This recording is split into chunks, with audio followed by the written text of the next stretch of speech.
2024 की पहली राष्ट्रीय कार्यकारिणी की प्रदेश कार्यकारिणी की बैठक, कई विषयों पर गंभीरता से मंथन भी हुआ, चर्चा भी। एक तो डॉक्टर अजय सिंह चौटाला जी का आभार प्रकट किया है कि हरियाणा सरकार के मार्फत जो हमारे घोषणा पत्र का एक बहुत बड़ा हिस्सा था, संत शिरोमणि रविदास जी का जो मंदिर का निर्माण इस बजट में रखा गया, उसके तरह धन्यवाद प्रस्ताव पार्टी की ओर से भी हरियाणा सरकार को भेजने का हम काम करें। वही धन्यवाद प्रस्ताव केंद्र सरकार का किया है, जो भारत रत्न में 5 हमारे ऐसे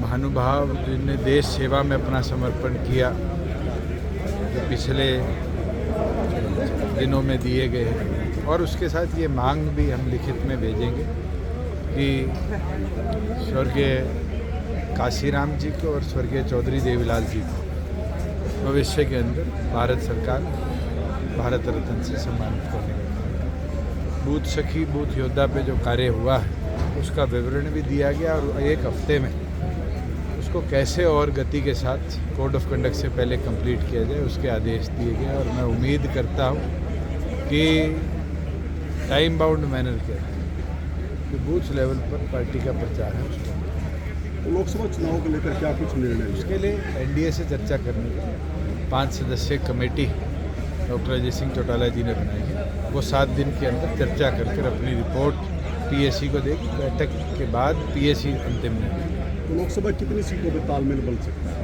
आज के दिन तो एनडीए के अंदर मुझे लगता है कि कल पहली जयंत जी के साथ बैठक हुई और इस तरह की दौर अगले दिनों में चलता रहे, बैठ के चर्चा करके इस पे कोई निष्कर्ष। सर, कल बीजेपी ने कुछ टिकटें डिक्लेयर कर दी हैं, लेकिन हरियाणा को अलग रखा कि आपकी भारतीय जनता पार्टी का इंटरनल इशू है, मुझे लगता है वो बेहतर विवरण देगा। कल जो बरसात हुई है, ओलावृष्टि हुई है, काफ़ी नुकसान हुआ। कल रात को ही हरियाणा सरकार ने 15 मार्च तक गिरदावरी जो चल रही थी उसकी सीमा को बढ़ाने का काम किया है, ये देखते हुए कि कल रात तक ओलावृष्टि अलग अलग जिलों के अंदर हुई। किसान के फसल लॉस को 2 से 3 दिन के बाद प्रॉपर ब्यौरा भी हो पाएगा। और क्षतिपूर्ति पोर्टल को भी हम खोलने का काम कर रहे हैं। जिस किसान को भी खेत में क्षति हुई है वो क्षतिपूर्ति के माध्यम से अपनी क्षति का ब्यौरा सरकार को देगी। किसान बैठे हुए हैं सर लगातार, और आज पंजाब सरकार हरियाणा की तर्ज पे 14 फसलों के एमएसपी दे दे, मैं कहता हूँ शाम को खत्म हो जाएगी। उनकी मांग तो एमएसपी की है, हरियाणा दे पा रहा है, पंजाब नहीं दे रही है, तो फेलियर पंजाब गवर्नमेंट का है। प्रेमलता जी बार बार बयान दे रही है कि जेजेपी को बाहर करें। 4.5 साल हो गए, कोई नया बयान दिया है उनके परिवार ने? ले आओ कोई नई चीज। हुड्डा साहब तो पार्टी छोड़ने की भी कह रहे थे, ना पार्टी छोड़े ना हमसे दूर हो पाए, तो वो तो कन्फ्यूजन की स्थिति में है।